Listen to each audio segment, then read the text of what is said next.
David Miazo, economista de FADA, que es la Fundación Agropecuaria para el Desarrollo de Argentina, para hablar sobre diferentes temas y uno que nos preocupa realmente a todos, que es la sequía y el impacto que esto va a tener, sobre todo el año que viene, en el ingreso de divisas, ¿no? Algo fundamental en este caso para el Banco Central. David, mucho gusto. Florencia y Gonzalo, los saludamos de Canal 6 Entre Ríos TV. Gonzalo, Florencia, buenos días. Un gusto estar conversando con ustedes. Gracias por atendernos. Bueno, cuéntenos, David, me imagino que esta sequía tiene múltiples efectos, pero uno de ellos es el ingreso de divisas y esto me imagino que se va a sentir el año 2023.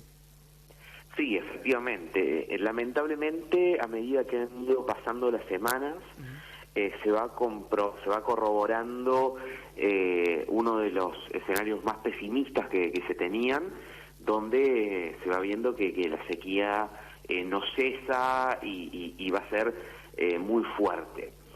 Ya se sintió todo el impacto sobre el trigo, cuya cosecha ya en los próximos semanas vamos a saber el número definitivo, pero que va a estar cerca de la mitad de lo que fue el año pasado. El año pasado se cosecharon 23 millones de toneladas y este año probablemente esté cerca de 12, 13, ¿no? Entonces va a ser cerca de la mitad del año pasado, la de trigo. Y después todavía falta ver qué va a pasar con el maíz y la soja, principalmente porque todavía no se está terminando de sembrar, porque se retrasó mucho la siembra, porque no había humedad en el suelo, pero ya se sabe que lo que se sembró temprano está muy complicado, se sabe que mucho no se sembró porque no hay, y se sabe que incluso lo que es poco que se está sembrando, que se ha alcanzado a sembrar, va a estar complicado porque pareciera que las lluvias ya durante diciembre llegaron pocas y durante enero, si bien va a empezar a llover más de lo que venía lloviendo, probablemente sea insuficiente. Esto marca un escenario donde la caída de la producción de estos tres cultivos principales va a significar que ingresen al país el año que viene entre 10 y 15 mil millones de dólares menos, de acuerdo a cómo termine siendo realmente la campaña de maíz y soja, lo cual entre 10 y 15 mil millones de dólares es mucho dinero. Vos calculás que este año hemos tenido todas estas tensiones cambiarias que hemos tenido, las dos ediciones de dólar soja, con el mayor nivel de exportaciones del agro de la historia, digamos, nunca antes se exportó tanto como en el 2022, y aún así tuvimos todas estas tensiones cambiarias, y eso genera la preocupación de cómo va a ser el 2023 con estos 10, 15 mil millones de dólares menos, donde el frente cambiario, como vos mencionabas en la introducción, Gonzalo, va a ser el principal desafío, pero también tiene otros impactos colaterales como la actividad económica. Vos calculás que si en promedio entre 10 y 15 son cerca de 12 mil millones de dólares, estamos hablando de 3 puntos del PBI, lo cual también va a generar un impacto en la actividad económica a nivel país, pero después, si lo miramos a nivel del interior productivo, la zona en la que están ustedes, yo soy de Río Cuarto, en todas estas zonas productivas, ese impacto se siente mucho más fuerte porque se siente de manera directa.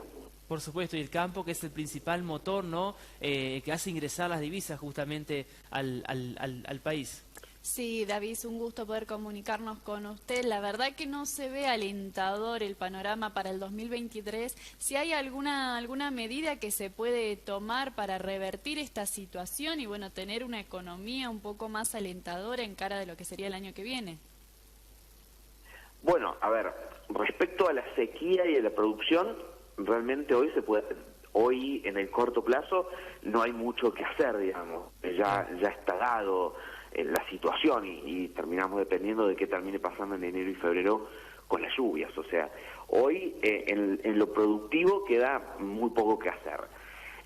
La única esperanza es que a raíz de la sequía argentina los precios internacionales acompañen un poco y ayuden a amortiguar parte del efecto. El problema también es que estamos comparando contra un primer semestre de 2022 donde estuvo el impacto de los precios de la guerra Rusia-Ucrania, que ya tuvimos precios muy altos este primer semestre. Entonces, incluso la sequía argentina, a lo sumo puede acercar los precios a niveles cercanos a lo que tuvimos este año. Entonces, al compararlo con 2022, difícilmente sean más altos. Y después, la cuestión cambiaria también es muy difícil de realmente hacer algo sustantivo en los meses que quedan. Hay una cuestión central que va más allá de la sequía y que es de largo plazo, que es que el peso sigue perdiendo valor porque se siguen imprimiendo cada vez más pesos que nadie quiere. Esos pesos se imprimen porque hay un profundo déficit fiscal. Eso sería una de las medidas que se pueden tomar para tratar del otro lado, si bien va a haber menos oferta de dólares, tratar de generar menos demanda desde la perspectiva de, bueno, dejar de imprimir pesos, de tratar de ordenar un poco la economía. Pero bueno, también eso es muy difícil que lo haga el gobierno en un año electoral, donde le quedan solamente un par de meses de gestión.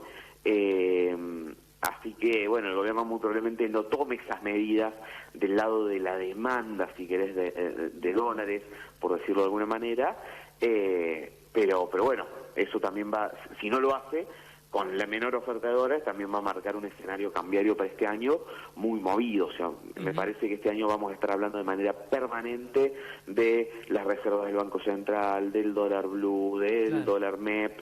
Esto lo vamos a estar hablando de manera permanente por este efecto cambiario. David, ¿y el dólar soja tuvo el efecto, el impacto deseado? ¿Benefició al productor, no lo benefició? ¿Y a las arcas del Estado realmente generó el movimiento que esperaba el gobierno o no?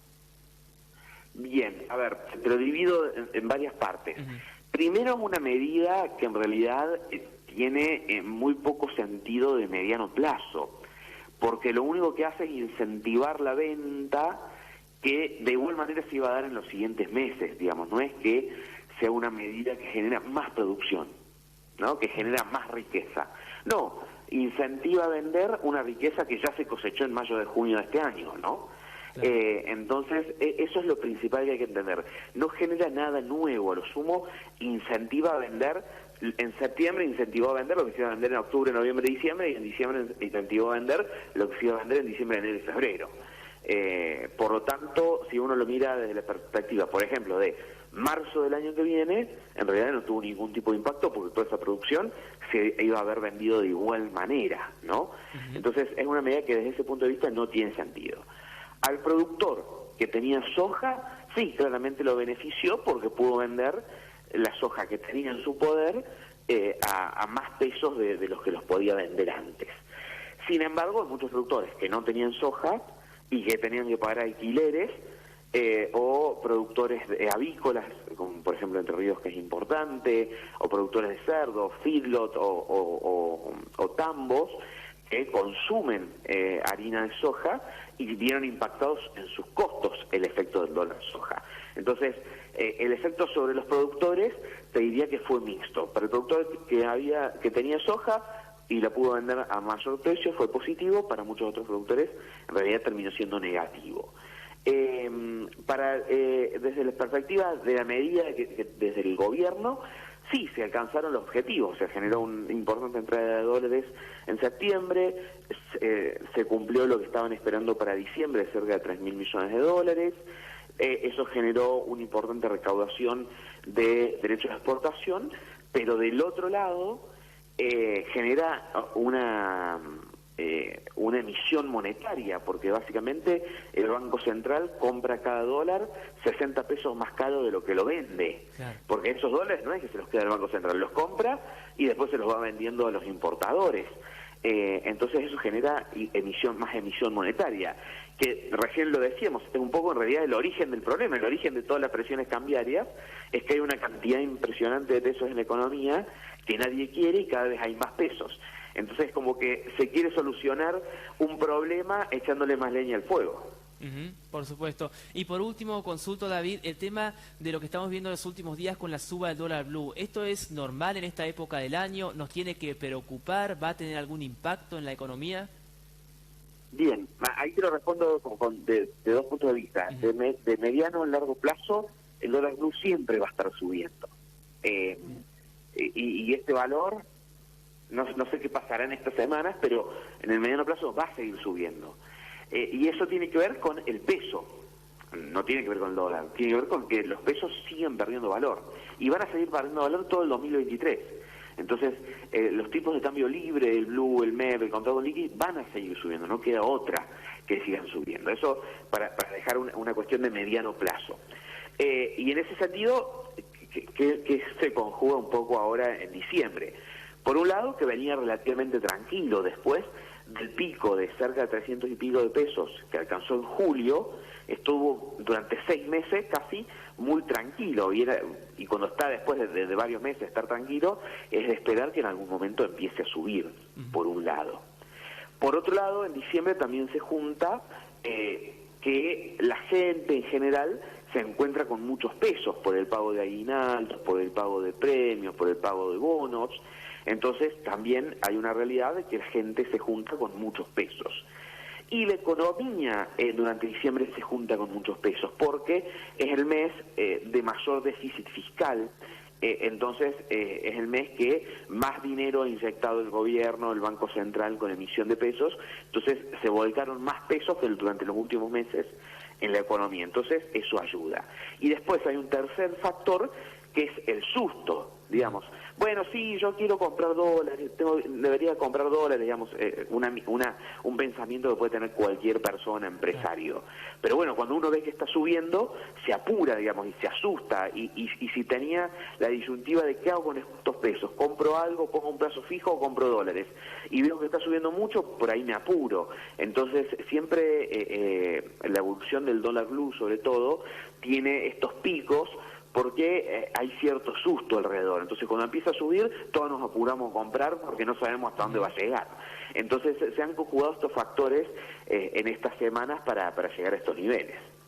David, y por último, por lo menos de mi parte, que desconozco lo que sería la economía más técnica o la economía más dura, pero te pregunto desde mi puesto de trabajadora, que cuesta llegar a fin de mes, que vamos al supermercado y la verdad que no alcanza para nada, ¿cómo se viene el 2023? ¿Es desalentador? ¿Será como este año? ¿Habrá mejoras? Un poco también para hacer un cierre sobre lo que se viene.